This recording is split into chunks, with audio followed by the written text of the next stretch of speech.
સલામ મિત્રો. તો અત્યારે આપણે ચર્ચા કરવાની છે કે ભાઈ જે મેં પોસ્ટ મૂકું છું એનો કેટલાક લોકો વિરોધ કોમેન્ટ કરે છે. પૂરેપૂરી પોસ્ટ વાંચતા નથી. એ લોકોએ પોસ્ટ ખરેખર તો પૂરી વાંચવી જોઈએ. આજે મોબાઈલ હાથમાં આવી ગયો છે અને ઇન્સ્ટાગ્રામ આવી ગયું છે અને યુટ્યુબ છે અને ફેસબુક છે, તો એના શોર્ટ રીલ્સ જે હોય એ માણસો સ્ક્રોલ કર્યા કરે ને એના હિસાબે એના જોવા જાવ તો મગજમાં બીજી માહિતી સ્ટોર નથી થતી. અને જે કામની પોસ્ટ હોય પણ એ પણ બરાબર વાંચવાની એની જે ઉત્કંઠા હોય, ધગસ હોય, સબર હોય એ ઉઠી ગઈ છે. તો પેલા તો કોઈ પણ પોસ્ટ તમે વાંચો તો એ ખરેખર તો તમારે એમાં શું કહેવા માંગે છે એ તમારે જાણવું જોઈએ ને એ પછી જ કોમેન્ટ કરવી જોઈએ. તમે વિરોધ કરો એ યોગ્ય હોય તો એમાં કોઈ તમારો વિરોધ આવકાર્ય છે. તો જેમ કે એક મેમણ બોર્ડિંગો છે, હોસ્પિટલો છે, મદ્રેસાઓ છે એ અંગેની એક પોસ્ટ લખી હતી. એ સાર્વજનિક પોસ્ટ હતી કે ભાઈ સૌરાષ્ટ્રમાં આ રીતે અને આ મેમણ બોર્ડિંગ કોઈ એક જ ગામમાં નથી. મેમણ બોર્ડિંગ તમે જોવા જાવ તો સૌરાષ્ટ્ર આખામાં જેટલા મુખ્ય શહેરો છે એમાં મેમણ સમાજે બનાવેલી છે. એ ઉપરાંત હોસ્પિટલો પણ મેમણ સમાજે બનાવેલી છે. અને એ સિવાય તમે જુઓ તો મેમણ સેનેટોરિયમો પણ બનાવેલા. પણ કાળની ગરતા કહીને એમાં એ બધા ખોવાઈ ગયા છે. ખંડેર બનાવી દેવામાં આવ્યા છે અને તમે સમજો છો કે ખંડેર થઈ ગયેલી મિલકતોનું શું કરવા માંગે છે આ લોકો. તો પ્રથમ તો તમે શું કહેવા માંગુ છું એ જાણો. કોઈ નિશ્ચિત ગામ કે શહેર કે એરિયા નક્કી કરીને કે ભાઈ ફલાણી મિલકત વેચાઈ ગઈ એવું કઈ છે નહીં. સમજી ગયા તમે? આ એક સાર્વજનિક મુદ્દો છે. જે તે જગ્યાની મિલકતો છે એમાં જ્યાં મારી નજર પડે અને મને ખબર પડે એટલે મેં વિરોધ નોંધાવેલો જ છે. અત્યાર સુધીમાં અબજો રૂપિયાની મિલકતોના વેચાણ અટકાવ્યા છે, જેમાં બોર્ડિંગો છે, જેમાં દરગાહની જમીનો પણ છે, જેમાં એક હોસ્પિટલ છે મોટી જબરી. એ સિવાય એક બીજી હોસ્પિટલ છે હાજી દાઉદ હોસ્પિટલ જેતપુરની, એના માટે પણ હું લડું છું. અને આ બધી જે કંઈ પણ ફાઇટ કરું એમાં મોટા ભાગના મંત્રી કક્ષાના જ લોકો હોય છે, ખૂબ જ વગદાર લોકો હોય છે.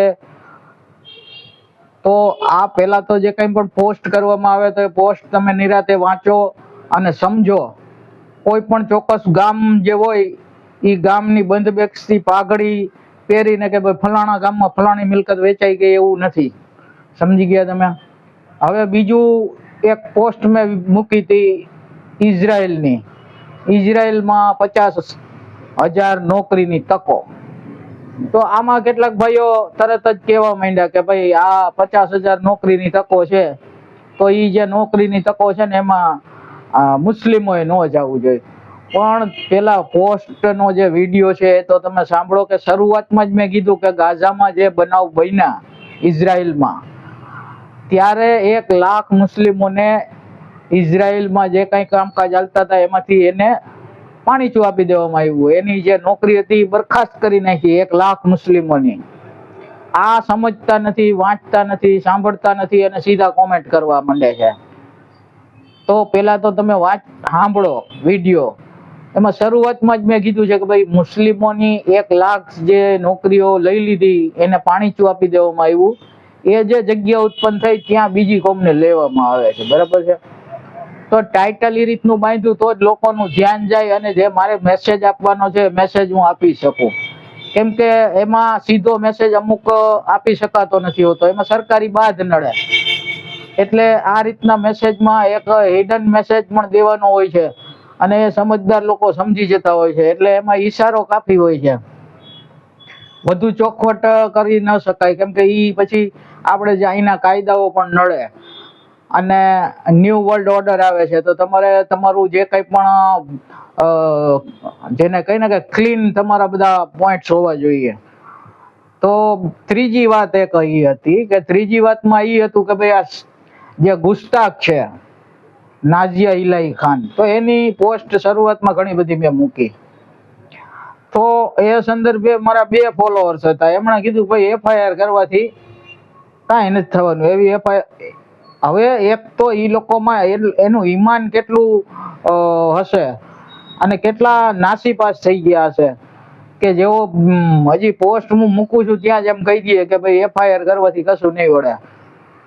પણ જે લોકો કામ કરે છે, જે ગુસ્તાખી થઈ છે, એને જવાબ તો આપવો પડશે ને. નકર પછી કાલ સવારે સ્કૂલમાં બે છોકરા બેઠા હોય તો એ એકબીજાની હારે આ પ્રકારની વાતો કરશે, મજાક મસ્તીઓમાં બધું જાય અને આ કોઈ કાળે સંભવી શકે નહીં આ ગુસ્તાખી જાહેરમાં. તો તમે સમજો છો કે ઈ બંનેને મારે ડિલીટ કરવા પડ્યા. આજે અત્યારે સાનિયા જે છે નાઝિયા ઇલાહી ખાન, તો એની વિરુદ્ધમાં ઓછામાં ઓછી 7 FIR ની નકલો પ્રાપ્ત થઈ ગઈ છે. એવી તો અનેક થઈ હશે આખા દેશમાંથી. ઉપરાંત 200 જેટલી જગ્યાએ આવેદનપત્રો આપવામાં આવ્યા છે, એ પણ એમાં એકઠા કરી લીધા છે જે લોકો મુવમેન્ટ ચલાવે છે એને. તો મિત્રો, આ એક સંવેદનશીલ મુદ્દો છે, ઇસ્લામ ધર્મને લગતો મુદ્દો છે, છતાં પણ મુસ્લિમો કેમ ન જાણે નિરાશ થઈ ગયા છે કે ભાઈ FIR કરવાથી શું થશે. આવી અગાઉ અનેક ઓરતો નીકળી પડી હતી આને ગુસ્તાખી કરવામાં. આજે એમાંની ઓરત એક હતી તો ગાયબ થઈ ગઈ છે, ક્યાં ગઈ ખબર નથી. અને બીજી છે એ હજી જેલના સળિયા પાછળ છે. એનું એમ જ લાગતું હતું કે ભાઈ આ જે મહિલા રહીને એનું કશું નહીં થાય.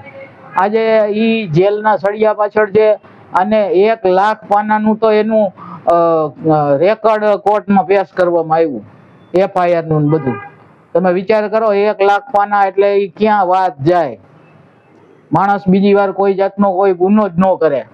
એ 1 લાખ પાનાનું જજમેન્ટ કેદી આવે, 1 લાખ પાનામાં વકીલોને 1 લાખ પાનાની ફાઇલો દેવાની થાય. એટલે આ બધું બહુ જટિલ પ્રશ્ન છે અને આ અંગે નાસીપાસ ન થવું જોઈએ.